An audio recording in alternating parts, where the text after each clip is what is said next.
नमस्कार दोस्तों, आपका अपने चैनल मनोज गुप्ता एकेडमी में आपका स्वागत है। दोस्तों, आज हम कक्षा 10वीं के इतिहास और राजनीति विज्ञान के ऐतिहासिक धरोहरों का संरक्षण इस पाठ का स्वाध्याय करने वाले हैं। दोस्तों, अभी तक आप लोगों ने इस चैनल को सब्सक्राइब नहीं किया तो प्लीज सब्सक्राइब और चैनल लाइक कीजिए और अपने फ्रेंड्स के साथ शेयर कीजिए। पाठ 9 ऐतिहासिक धरोहरों का संरक्षण, इसका स्वाध्याय हम लोग कर रहे हैं। प्रश्न 1 में क्या दिया गया है? दिए गए विकल्पों में से उचित विकल्प चुनकर कथन पूर्ण कीजिए। मतलब यहाँ पे एक खाली जगह दिया गया। पहला है, विश्व विख्यात इतालवी चित्रकार लियोनार्दो दा विंसी द्वारा खींचा हुआ खाली जगह चित्र का समावेश लूव्र संग्रहालय में है। इसके ऑप्शन में है नेपोलियन, मोनालिसा, हैंस लोवन और द्वितीय जॉर्ज। इसका उत्तर आएगा मोनालिसा। विश्व विख्यात इतालवी चित्रकार लियोनार्दो दा विंसी द्वारा खींचा हुआ मोनालिसा चित्र का समावेश लूव्र संग्रहालय में है। अब दूसरे प्रश्न में दिया गया है, कोलकाता का खाली जगह भारत का प्रथम संग्रहालय है। ऑप्शन में है गवर्नमेंट म्यूजियम, राष्ट्रीय वस्तु संग्रहालय, छत्रपति शिवाजी महाराज वस्तु संग्रहालय और भारतीय संग्रहालय। इसके उत्तर में आएगा भारतीय संग्रहालय। कोलकाता का भारतीय संग्रहालय भारत का प्रथम संग्रहालय है। ब में क्या दिया गया? निम्न में से असत्य जोड़ी को पहचान कर लिखिए। इसमें से असत्य जोड़ी कौन सा है? पहला दिया गया महाराज सयाजीराव विश्वविद्यालय दिल्ली में, दूसरा है बनारस हिंदू विश्वविद्यालय वाराणसी में, तीसरा है अलीगढ़ मुस्लिम यूनिवर्सिटी अलीगढ़ में और चौथा दिया गया जीवाजी विश्वविद्यालय ग्वालियर में। इसमें कौन सा गलत है? इसकी असत्य जोड़ी बनेगी महाराज सयाजीराव विश्वविद्यालय दिल्ली और इसकी सुधारित जोड़ी बन जाएगी महाराज सयाजीराव विश्वविद्यालय जो है वो वडोदरा में है, दिल्ली में नहीं है। दूसरे प्रश्न में क्या दिया गया है? निम्न कथन कारण सहित स्पष्ट कीजिए। पहला प्रश्न है, अभिलेखागार और ग्रंथालय पत्रिकाएं और अन्य साहित्य प्रकाशित करते हैं। मतलब अभिलेखागार है और ग्रंथालय है, ये पत्रिका और अन्य साहित्य भी प्रकाशित करती, प्रिंट करती है। पहले पॉइंट में क्या दिया गया है? ग्रंथालय प्राचीन ग्रंथों तथा उत्खनन में पाई गई वस्तुओं का संरक्षण एवं संवर्धन करते हैं। जो ग्रंथालय होता है वो पुराने समय में जो भी ग्रंथ पाया गया या उत्खनन में कोई भी वस्तु पाई गई उसका संरक्षण संवर्धन करते हैं। जबकि अभिलेखागार में उन दस्तावेजों का संरक्षण किया जाता है जिनका प्रदर्शन नहीं किया जा सकता, जो कि हम लोग नहीं देख सकते हैं, लेकिन उसका भी वो जो दस्तावेज होते हैं, वो जो डॉक्यूमेंट्स होते हैं, उनको भी अभिलेखागार में रखा जाता है। ऐतिहासिक धरोहर होने के कारण इन दस्तावेजों का लोगों तक पहुंचाने की आवश्यकता होती है। सभी तक ये दस्तावेज पहुंचने चाहिए। पूरा वस्तुओं का संरक्षण करने के साथ साथ में उनका शोध करना, ऐतिहासिक सत्य का शोध करना आदि कार्य भी ग्रंथालयों द्वारा किए जाते हैं। मतलब पूरा वस्तुओं का मतलब जो भी हमारे पास वस्तुएं हैं उनका संरक्षण करने के साथ साथ में उनकी खोज करना और सत्य की खोज करने का भी कार्य ग्रंथालय द्वारा किया जाता है। इतिहास के सभी साधनों को सीधे लोगों के हाथ में नहीं दिया जा सकता। ऐतिहासिक घटनाओं, व्यक्तियों के चरित्र और ऐतिहासिक अनुसंधानों की जानकारी लोगों तक पहुंचाने के उद्देश्य से अभिलेखागार और ग्रंथालय पत्र पत्रिका तथा अन्य साहित्य प्रकाशित करते हैं। मतलब जो भी डॉक्यूमेंट्स वगैरह है वो हम डायरेक्ट पब्लिक के हाथ में नहीं देख सकते, लोगों के हाथ में नहीं दिया जा सकता है। इसके लिए जो भी घटनाएं घटी है या किसी भी व्यक्ति का चरित्र है या कोई भी खोज है, उसको जो है अभिलेखागार और ग्रंथालय के पत्र पत्रिकाएं में छापी जाती है, प्रकाशित किया जाता है। दूसरा प्रश्न दिया गया है, विविध विषयों से संबंधित कार्य करने के लिए प्रशिक्षण की आवश्यकता होती है। प्रशिक्षण की आवश्यकता होती है का मतलब ट्रेनिंग की आवश्यकता होती है।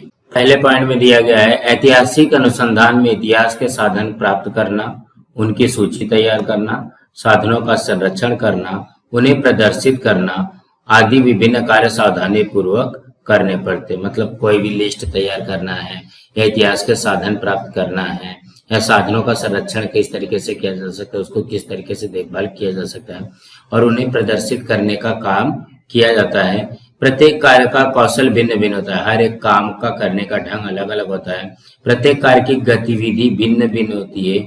इसी प्रकार पूर्व तैयारी भी भिन्न भिन्न होती है। कोई भी काम जो है वो अलग तरीके से किया जाता है, इसके लिए तैयारी भी अलग अलग होती है। इन सभी गतिविधियों में जो सावधानी बरतनी चाहिए उसकी जानकारी होना आवश्यक है।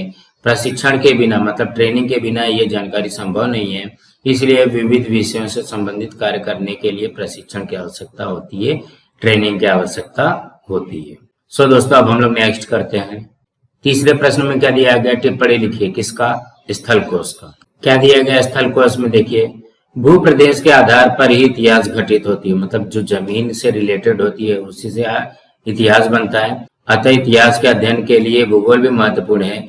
विभिन्न ऐतिहासिक स्थानों की जानकारी देने के लिए कोश लिखे जाते हैं, मतलब कोई भी इतिहास की जानकारी देने के लिए ही हम कोश लिखते हैं। महानुभाव पंथ के प्रवर्तक श्री चक्रधर स्वामी जिस जिस गांव में गए उन गांवों का विवरण स्थान पोथी नामक ग्रंथ में उस पंथ के मुनि व्यास ने अंकित किया है। मतलब जो चक्रधर स्वामी थे वो जहां जहां पे गए थे उस गांव का विवरण जो है स्थान पोथी ग्रंथ में लिखा गया था।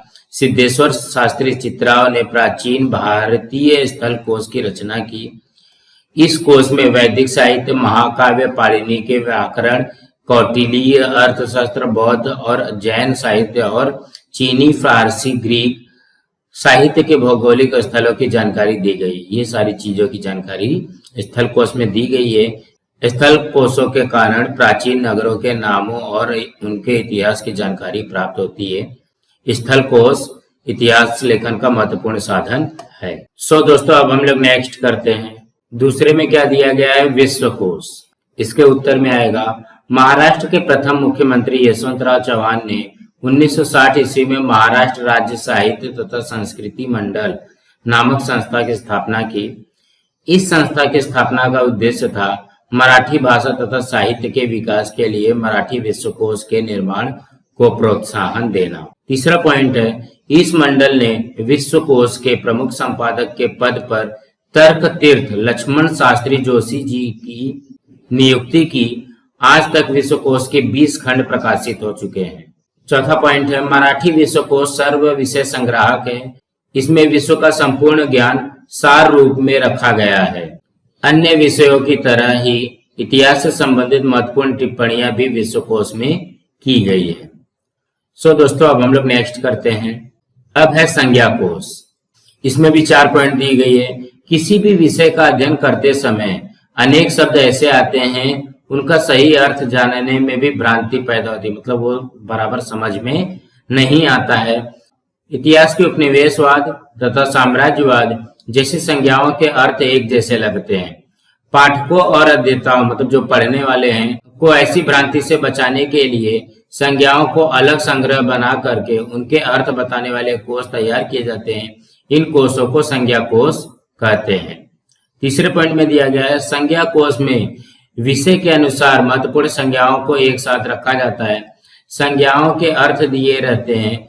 कोई संज्ञा कैसे निर्मित हुई है इसकी भी जानकारी होती है। कोई भी नाम हो गया, कोई भी संज्ञा किस तरीके से निर्माण हुआ, वो सबकी जानकारी भी संज्ञा कोश में होता है। संज्ञा कोश अध्ययन करने वाले अध्येताओं के लिए बहुत उपयोगी होते हैं। सामान्य पाठक को भी इन संज्ञाओं की जानकारी मिलती है और उनका मनोरंजन भी होता है। सो दोस्तों अब हम लोग नेक्स्ट करते हैं। चौथे में दिया गया सरस्वती महल ग्रंथालय। इसका उत्तर आएगा 16वीं-17वीं शताब्दी के नायक राजाओं के कार्यकाल में तमिलनाडु में स्थित तंजौर में सरस्वती महल ग्रंथालय का निर्माण किया गया। मतलब 16वीं-17वीं शताब्दी में जो नायक राजा थे उनके कार्यकाल में तमिलनाडु में तंजौर में सरस्वती महल ग्रंथालय का निर्माण हुआ। वेंकोजी राजे भोसले ने 1675 ईस्वी में तंजौर को जीत लिया। इसके बाद उन्होंने और उनके वंशजों ने इस ग्रंथालय को अधिक समृद्ध बनाया, मतलब इसको और भी अच्छा बनाया। इस ग्रंथालय में लगभग 49,000 ग्रंथ हैं। यह प्राचीन ग्रंथ इतिहास की बहुत बड़ी धरोहर है। तत्कालीन महत्वपूर्ण कागजात, घसीटा लिपि में लिखे ग्रंथ और दस्तावेज इस ग्रंथ में संग्रहित किए गए हैं। ये सभी प्राचीन इतिहास के महत्वपूर्ण साधन हैं।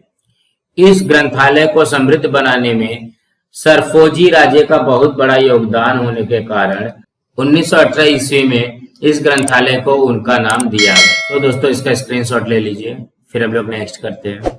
निम्न संकल्पना चित्र पूर्ण कीजिए। कोश के प्रकार हमको लिखना है कि कोश के कितने प्रकार होते हैं। तो यहाँ पे देखिए कोश के कितने प्रकार है, 4 प्रकार है। शब्दकोश, विश्वकोश, कोश सदृशवान में और सूचीवान में। सो दोस्तों, आप लोगों को ये वीडियो कैसा लगा आप लोग कमेंट बॉक्स पे जरूर लिख करके बताइए और इस चैनल को लाइक कीजिए, शेयर कीजिए और सब्सक्राइब कीजिए।